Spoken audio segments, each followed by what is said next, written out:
Hey everyone, it's Blue Eyes Red Dragon 5, and I didn't think I'd be back making a video like this, um, or at all, to be honest, and that's because I've got a different channel now where it's more like just me and the guys that are locals just fighting. I'll put that down in the link and whatnot, but as the title of this video is, I want to talk about the ban list. Now, it's coming up pretty soon, and watching a video from Derek Dow kind of got me thinking as well about like what I would like to see in the ban list, like personally, but also like what most likely will happen.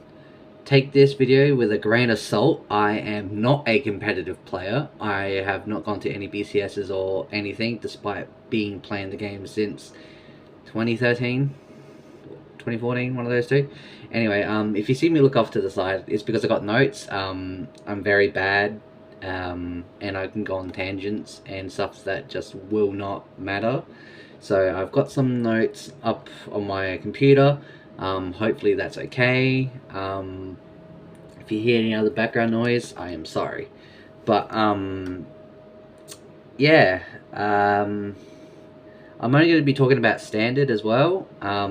Premium's not my forte because not that I don't like the idea of premium. It's just like it's a hassle to like memorize everything, and especially if I want to introduce it to the other guys who have only played standard, except for like maybe two people that have played like during Legion and Stride era. Anyway, let's get to the main discussion.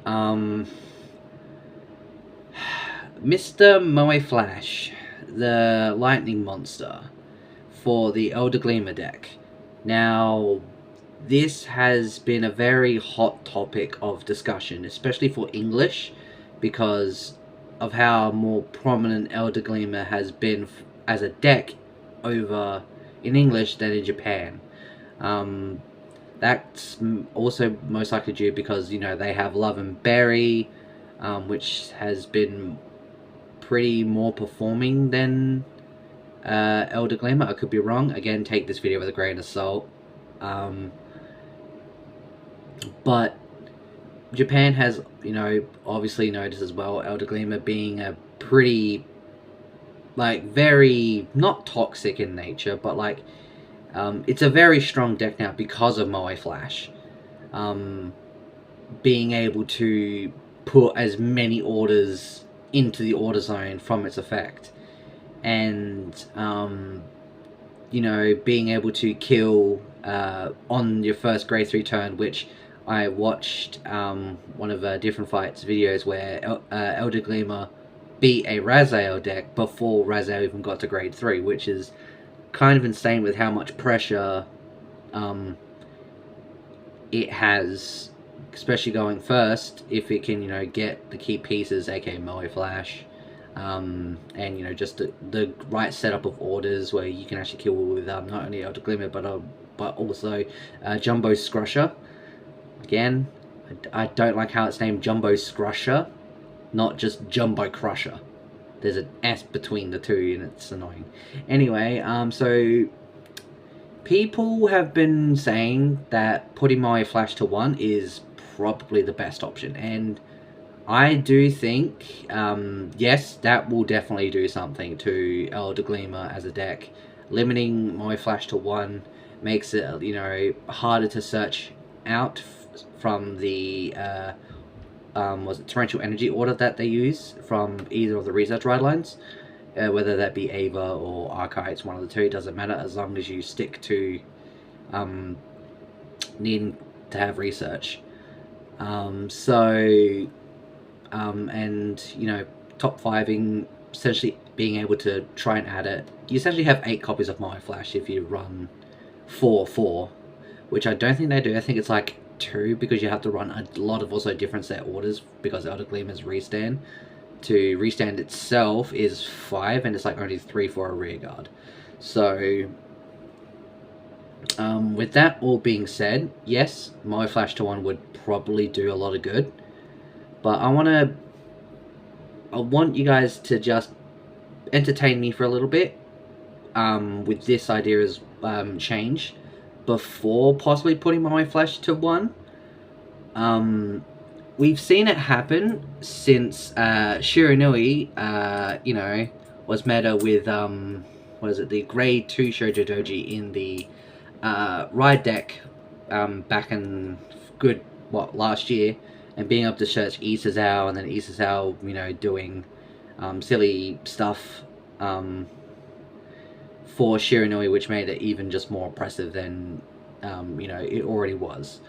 So I want to have a discussion about this properly, but what if, and this is what I would like to maybe see first before putting my Flash to 1, restrict Elder Gleamer from using both Ava and Archai as a ride line, because of the fact that you can grade 1 and 2 into both torrential energies on turn 1 and turn 2, is very strong, because it can obviously get you to filter not only deck by -1 on your first ride, but also activating the order to top for monsters, adding one to hand, the other one goes to order zone.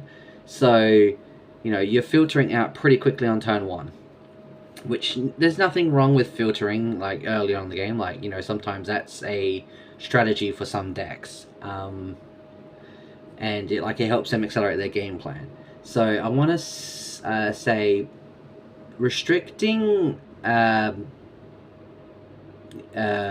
Gleamer from Archai and Ava would reduce the consistency a little bit, by not being able to search out the torrential energy, which helps out search out Moe Flash, but also would possibly have Elder Gleamer players to hard mulligan for the Moe Flash, which I know they run 4 of, but I think it's they only run 2 torrential energy. I could be wrong. I haven't seen many Elder Gleamer deck profiles as of late, but I think it's 2 torrential, I think. So having to restrict Elder Gleamer would also force Elder Gleamer players to maybe play more of the torrential energy to guarantee that they can see the Moe Flash rather than just the 4 copies and the 2. But that would also leave the only optimal ride lines for Elder Gleamer would be the Meteorite Nordlinger Gravidia deck one, which some have used, I believe. They've used the orders at least, like the Meteorite orders. I don't think they have used the actual ride line itself, because searching research is just so good.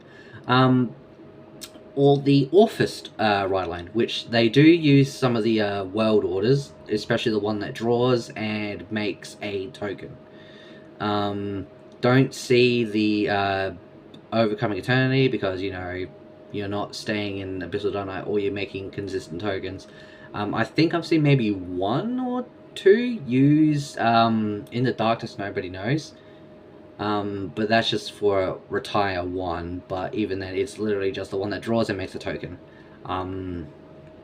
So being able to restrict Elder Gleamer from Ava and Archive would also again, hard mulligan for the research, torrential energy order and Moe Flash, but it would also make it not as fast, I guess you could say, where it's sure, they could probably make a token on turn 2 or draw 1 card on turn 2.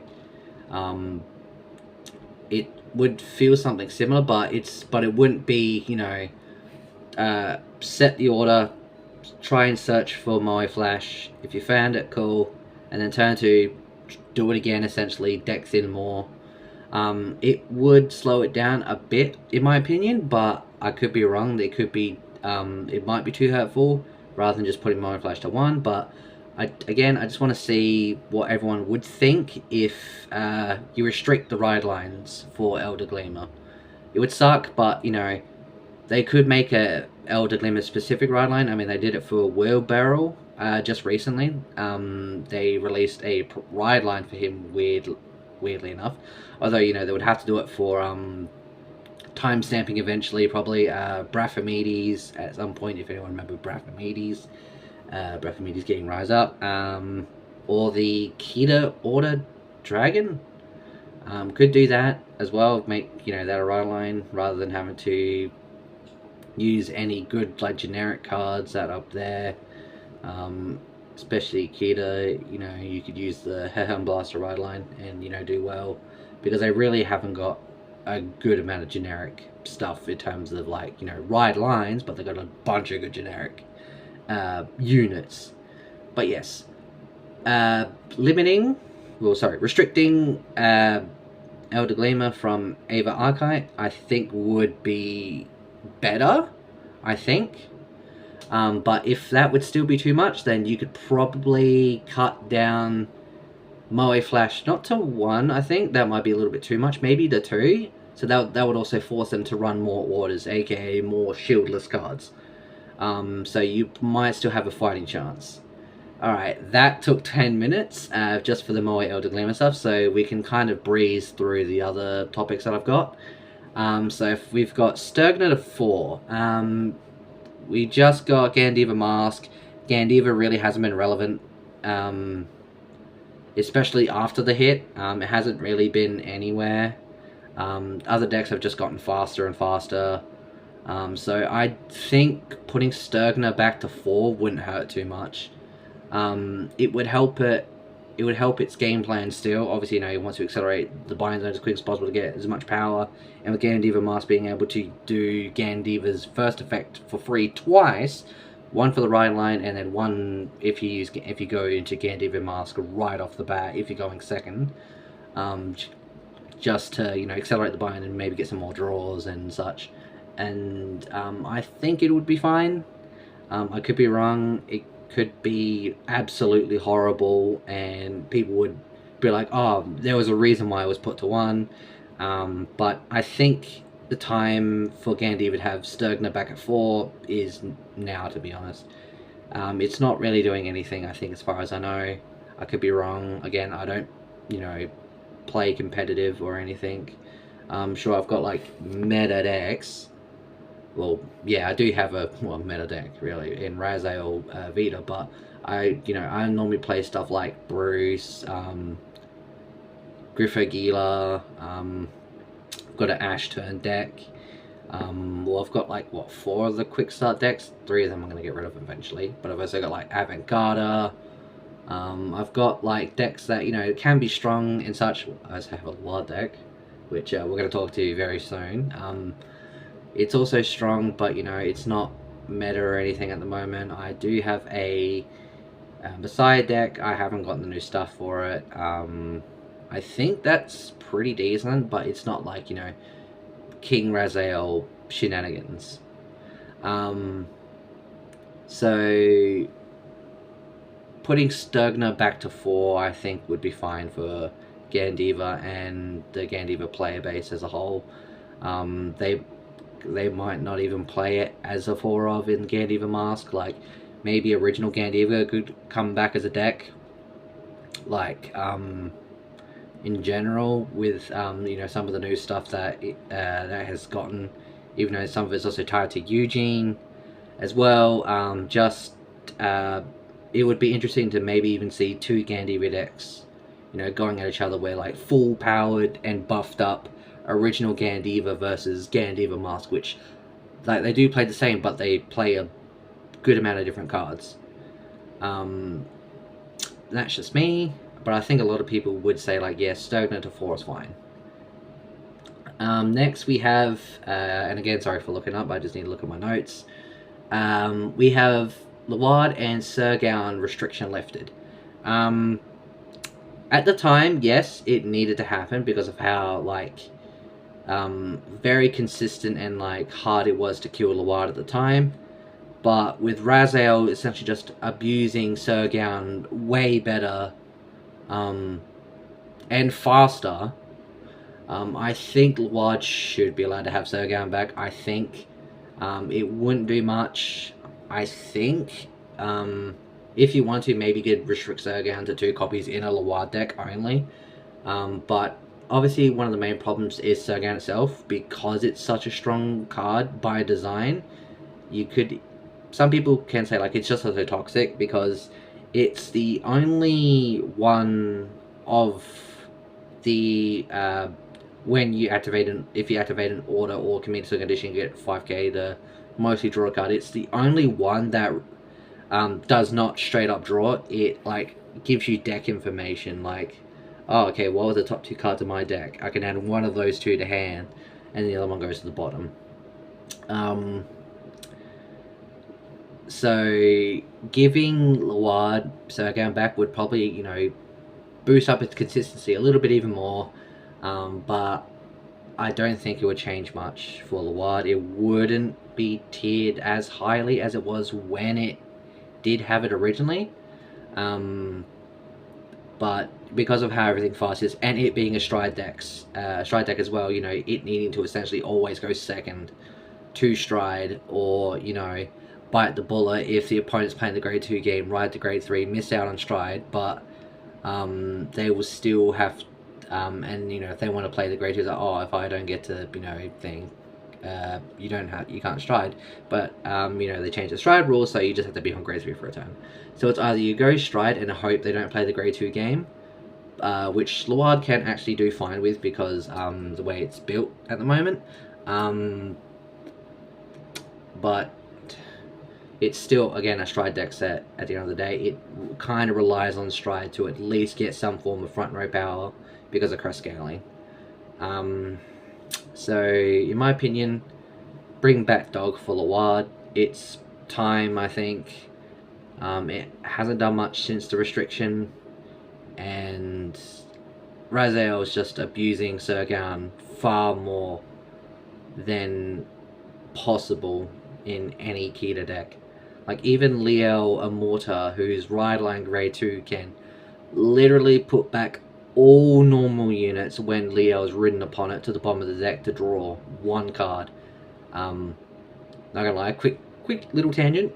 Do wish the grade 2 for that was like for every 3 draw 1 or something, because, you know, if you play it early, like an early rush version or something, you can get a pretty quick big drop zone to just put back a bunch of cards for just 1 draw. So I think the Luard Sergown restriction should be lifted, and nothing would change. Then we got Isasao to 4 as a next topic. So by the time we got this, Soji Joji was kind of on its way out already, weirdly enough. Just because of Levidras Imperio. I was gonna put that as a topic as well, but we've got Babzaga also like not far off soon, and Levidras itself is being like turning to a more defensive deck rather than straight up aggro. It can still aggro if you're going first and whatnot, but it's becoming more a defensive deck, and other decks are being more faster and stronger than Levidras was. But back to Isasao, it felt like there was no need for it, and there really wasn't a need for Isasao to be hit to 1 when us as English players were having to deal with Levidras still at full power. He's still at full power as well, but we're having to deal with it, like, you know, because Love and Berry isn't in English, so we had to deal with Levidras harder. And the ban just didn't, well, not ban, the restriction to 1 just didn't sit right with a lot of people over in the English side, because it felt irrelevant and just useless because Levidras existed. It's mainly Imperio, but yeah, so bring Issa out of 4, make Sojo Doji, you know, full power, and nothing's going to change. You still have to, you know, it's still up to the pilot of the deck to perform well, and hope, you know, situations go right. You know, opponent not flipping triggers essentially for defensives, and you essentially have to learn the deck pretty. You know, you have to sit and play test the deck over and over and over to get good with it. So yeah, put Izusawa back to 4. Nothing should change. The meta will still most likely be, especially when it gets close to Bavzagra, be like Bavzagra, Raziel, Levidras maybe to an extent as well. Vizerka won't be there because he's not great. He's good, but not great upon release. We're gonna get more Mystics, hopefully. Then we've got the last one, which is kind of, I think, controversial, at least to me, because it has an order which exists, which can just revive something of its own. So, and that's putting Furai to 2 instead of 1. Now, I think, I think it would be fine if you really wanted to hurt the deck like properly. You could have made it so Virina Esperadia couldn't be put in a Shiranui deck, because essentially you would have Sekie, Furai, and Esperadia as, your restanding rearguards, which were quite frustrating to deal with. So I think Furai to 2 might be fine. I could be wrong. 1 seems to be... 1's fine because, again, you have Esperadia and Sekie as, other restanding rearguards. Furai is just the one that can potentially get the biggest, because its continuous skill, especially in premium, plus 5k every time something is dominated, attacks, which can, at the moment, only be a plus 10, so it actually kind of evens out with Sekie. And that's interesting, but I think Furai to 2 should be okay. Again, we have Bavzagra literally around the corner-ish. We have, Rossets, kind of, people somewhat sleeping on it, but the deck's kind of figured out anyway. Being able to board wipe constantly, it's a bit frustrating. There are other decks that bind, or, can't be chosen if you're playing Angel Ladder, or, they just produce high enough numbers, if they force the Shiranui player to go first, to suffer, and they won't be able to get to Furai, essentially, or, have the chance to pull off its big power spike. So I just want to see what everyone says about Furai to 2. So just to recap, before I end this video, instead of restricting Moe Flash to 1, maybe restrict the ride lines that Elder Glimmer can use. Make it so he can't use Ava or Archite. Then you can possibly see about putting Moe Flash to 1. Sturgeon back to 4. Gandiva's not doing much at the moment, so it should be fine to have back at full power, especially the original version. And then maybe you can see 2 different Gandiva decks up in the meta. Who knows? Luard Sturgeon restriction lifted. Raziel is just spamming the dogs so much. And now we've also got a Sturgeon, the deck, coming soon with Houndraiser. That also releases soon. Issa's out of 4. Shoujo Doji should never have been hit at the point when we did get the hit. It should be fine to have back at full power, full strength. It'll be fine. And then Furai to 2 is maybe like a thing if Shiranui isn't, doing too strong, I guess, within, say, like 6 months or so. You could put it to 2, just like test the waters, and then you could probably bring it back to 4. But if everyone is still generally scared of, Dominate being, meta again, like, it's unfortunate that just Dominate is a strong keyword and it's a strong mechanic. It will always be strong.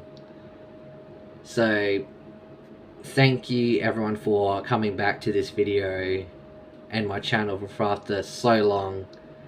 And thank you for entertaining me with this and my ideas, especially the Elder Glimmer Moe Flash one, because I think that would probably be better than putting Moe Flash to 1. Again, if you're scared, you can put Moe Flash to 2, and then that will obviously make Elder Glimmer players need to run more bricks.